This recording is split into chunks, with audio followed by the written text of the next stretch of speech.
This is Ed Driscoll for PJmedia.com, and we're talking today with James Piereson, a senior fellow with the Manhattan Institute and the author of the 2007 book Camelot and the Cultural Revolution, which was recently republished by Encounter Books to coincide with the 50th anniversary of the assassination of President John F. Kennedy. And Jim, thanks for stopping by today. Ed, delighted to be here. Jim, is it safe to say that your book is built on four assumptions? 1. Lee Harvey Oswald was the sole assassin of President Kennedy. 2. Lee Harvey Oswald was an admitted Marxist. 3. This makes President Kennedy the most prominent victim of the post-World War II Cold War between, on the one side, the Soviet Union and its allies, and on the other, the Free West and its allies, particularly the United States. And finally, 4. The previous three facts caused an enormous amount of cognitive dissonance amongst American liberals in the 1960s, creating negative ramifications that influence American culture to this very day.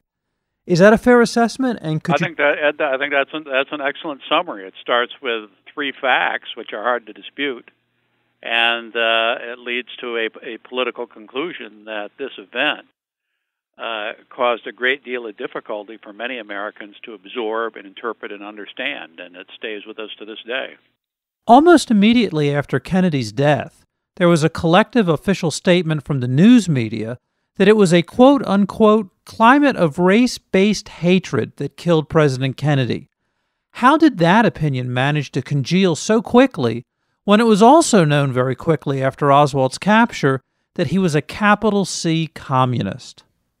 Well, Ed, that's the $100,000 question, because on the day after the assassination, the New York Times ran, of course, a big banner headline, and down the center they had a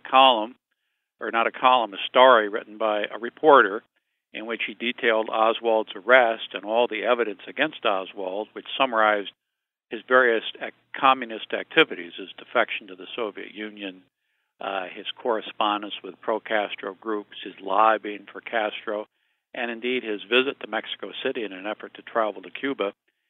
But next to that was a column by James Reston, the dean of American journalists at the time, who went on to say that Kennedy was a victim of a climate of hate in the country that sprung out of opposition to the civil rights movement and was promoted by anti-communists and bigots of various kinds. And so the question was, which of these things is going to stick? Is it going to be the facts, or is it going to be the civil rights interpretation of this event? And the Reston interpretation is the one that dominated all the commentary of the Kennedy assassination. There are a lot of reasons for that, why that happened. Many of the events preceding the assassination were linked to the civil rights movement. There was a lot of violence against civil rights activists in the South in 1963. And so when Kennedy was killed, people interpreted it within that framework. And yet, if you look at the Zapruder film, with the exception of the man with an open umbrella who was apparently protesting Kennedy's father's appeasement of the Nazis by invoking the memory of Neville Chamberlain, it doesn't resemble a climate of hate at all. There are no protesters other than the so-called umbrella man, and the crowd appears eager and friendly to see the 35th president. They certainly don't appear at all angry. You know, we have to remember that Kennedy and Johnson carried Texas in the 1960 election, and Kennedy's trip to Texas was an effort to keep Texas in the Democratic column in 1964. And you know, this view that Dallas is responsible for it as a city of hate, that was an idea that congealed immediately after the assassination, even though it made no sense because the assassin was a communist. That continues to this day. The New York Times has run 2 or 3 articles in the last week discussing Dallas as the city that was to blame for the assassination. Jim, your book is titled Camelot and the Cultural Revolution. Let's talk about the first half of that title. How did the myth of Camelot come to be associated with John F. Kennedy? Well, the dominant interpretation of the event as it happened was that Kennedy was a victim of hatred and prejudice and bigotry in the American culture, in Dallas and across the South and America in general. That was the interpretation. They ignored the fact he was shot by a communist. I mentioned Reston. Many preachers, political leaders talked about hatred and prejudice and bigotry that weekend as the source of the assassination. Many said we are all responsible for the assassination. Chet Huntley went on television the night of the assassination and said that it was caused by hatred in the country and a spirit of lawlessness. Again, this is a reflection of some of the events that happened across the South in 1963, but it had nothing to do with the event itself. The assassination, was an event in the Cold War. Oswald killed Kennedy, there's no doubt about that, and he probably killed Kennedy to protect Castro. So, but this was the first event in post-war America in which this idea is turned loose that America is to blame. The country is guilty. It occurs with the Kennedy assassination, and then through the 1960s, it spreads into other areas. So this idea of America being the guilty party, the sense of anti-Americanism, becomes a prominent element in discourse on the American left through the 1960s as we proceed. And it has its roots probably very deeply in the ideology of the left, but it surfaces in the Kennedy assassination. And then as the 60s proceed, the Kennedy assassination is then listed as one item in the indictment of America. We killed this president. America killed John F. Kennedy.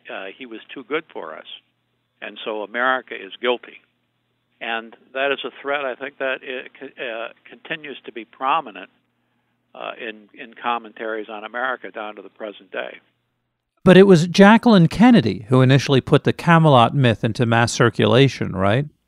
Yes, that's true. It was that the Camelot myth was somewhat distinct from this idea that this was an event in the Civil Rights Crusade, though Mrs. Kennedy was sympathetic to that because the Kennedy family did not want John F. Kennedy remembered as a victim of the Cold War. They wanted to have him remembered as an Abraham Lincoln figure who had died as a martyr for civil rights. So they certainly pushed this idea that Kennedy was a victim of bigotry and prejudice. But she added an additional layer when she introduced the Camelot idea. Because now the Camelot idea of King Arthur suggests that the Kennedy White House was a magical place of the highest standards of peace and justice, and that he is now gone and can never be replaced. And so this introduces a kind of a note of nostalgia into the whole discussion, that we've lost the best and the brightest and we'll never regain it again. Mrs. Kennedy was very much like the Broadway play Camelot, which had a successful run on Broadway from 1960 to 1963, and a recording of the song, a cast recording of the songs in the musical, reached #1 on the bestseller charts in that period. And she claimed that she and the president liked to listen to that record before they went to bed at night, and they especially liked the title tune that ended with a couplet that never let it be forgot that once there was a spot for one brief shining moment that was Camelot. And that theme she gave to Theodore White, the journalist, who put it in an essay in an issue of Life magazine, a commemorative issue of Life magazine dedicated to President Kennedy. And this idea, as sentimental as it sounds, really stuck. The public bought it, and it sticks down to this day. The Kennedy years are now remembered as Camelot, a kind of a magical period. Obviously, that's an exaggeration of what really happened. It's also, the term was never used while Kennedy was alive. It was imagined and circulated in the week after Kennedy's assassination. And nostalgia for an ideology that calls itself progressive seems like it would be a pretty fatal combination. Well, yes, I think that's right. Liberalism, progressivism has to look toward a bright future. And when the idea is that they've now lost their best chance, their best opportunities in the past, that introduces a sense of depression, pessimism, or fatalism into the liberal outlook. And then when you mix that with this idea that America has killed Kennedy, that kind of introduces a further destructive element in the outlook. And so when you look at the liberalism that emerged in the later 1960s, leftism or radicalism it might be called, you see all of these elements. A kind of destructive nihilism is in there, and anti-Americanism is in there. And some of this, I think, grew out of the Kennedy assassination. When you stop to think that when Kennedy set out to Dallas in late 1963, we had a very stable country, a great deal of consensus around our social values and political institutions, and Kennedy was quite a popular president. We had a growing economy. By 1968, 5 years later, the country was coming apart at the seams. We'd lost our faith in our institutions. Students were burning the American flag. Campuses were coming apart. There were riots in the cities, rampant crime in the cities. Drug abuse was rampant. And now we have the assassinations in 1968 of Martin Luther King and Robert Kennedy. So in a short period of 4.5 or 5 years, the country goes from a very stable nation to a nation that's coming apart. Jim, I recently interviewed Jesse Walker of Reason Magazine about his new book, The United States of Paranoia. Jesse's theory is that all political ideologies, and smart as well as stupid people, are apt to have their share of conspiracy theories. However, over the past 50 years, the American left have demonstrated a propensity for them. First, the belief that Kennedy was killed by a mass conspiracy over the cause of civil rights.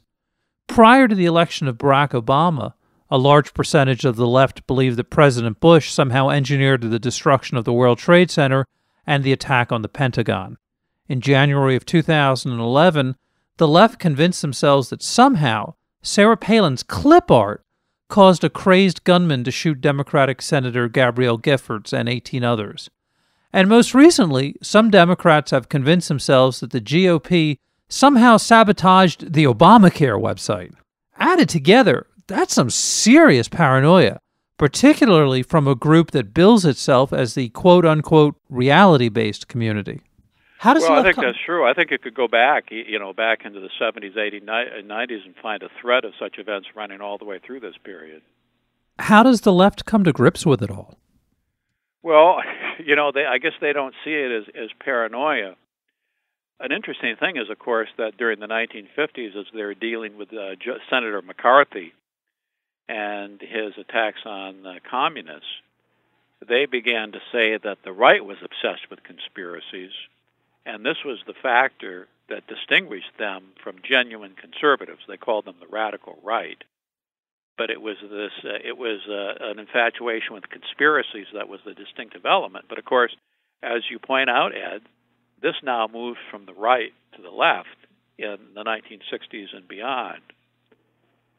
I don't know how to deal with it. Of course, you have not only kind of paranoid conspiracies, but you have kind of made-up crises all the way through this period, one thing after another. Everything is going to fall apart because of a Supreme Court decision of one kind or another. So, so all the things that the liberals criticized the conservatives for in the 1950s came home to roost on their side in the 1960s and beyond. Speaking of paranoia, what did you make of Secretary of State John Kerry recently saying that he believed that there was a conspiracy behind Kennedy's death, and that both he and former Obama quote-unquote Green Czar Van Jones, who was a 9/11 truther, are White House insiders? How do you claim belief in a conspiracy theory when you have access to both all the files and the president himself? Yes. Now, I looked at that article by Kerry, though he seemed to be suggesting that maybe the Cubit was involved in the assassination. I'm not sure Kerry was saying that the CIA or the FBI was involved. He seemed to be saying Oswald was linked up to others. he wasn't very specific about it. And I think that's actually possible. Oswald may have been connected somehow to Cuban agents in the United States. That's not proven. But Ed Epstein, who's really the premier writer on the Kennedy assassination, has a new book, a short book, on the Kennedy assassination where he discusses this possibility. In the Weekly Standard, you wrote an article describing a virulent form of leftism that you call punitive liberalism, a phrase that also appears in Camelot and the Cultural Revolution. What is punitive liberalism, and was it spawned by the cognitive dissonance that overcame liberals in reaction to JFK's death? Yes, I think I developed this idea in kind of watching the liberalism that emerged from the 1960s. I think the liberalism that Kennedy represented, and Hubert Humphrey and others, was a kind of progressive liberalism where we're going to continue to make reforms and perfect the American system of democracy and representative government. But what you get out of the 1960s is a punitive idea, which is that we have to make these changes to punish America. America has been bad. So America has been bad to blacks. America has been bad to women. America has been bad to the environment. And America somehow has to be punished for all these things by making all these changes. So as a consequence of which, for example, we have to bus school children.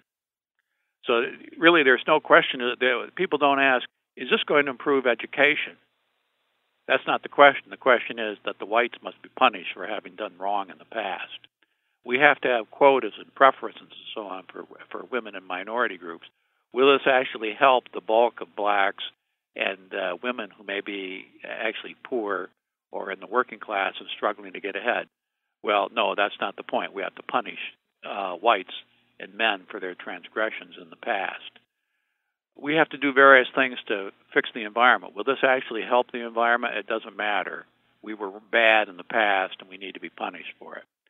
So the kind of liberalism that emerged in the 1960s, as I suggest, was a kind of punitive idea that we had to make changes and reforms in order to punish America for having been bad in the past, not to improve things for the great bulk of the population. And Jim, last question. Now that the 50th anniversary of Kennedy's assassination is in the rearview mirror, will his legacy diminish somewhat simply as time marches on? Well, yeah, that's a good question, and I kind of think so. And I think this kind of Kennedy mania, this overblown sense of the Kennedys will begin to recede for a couple of reasons. One, I think you have to be about 60 years of age or more even to remember the event.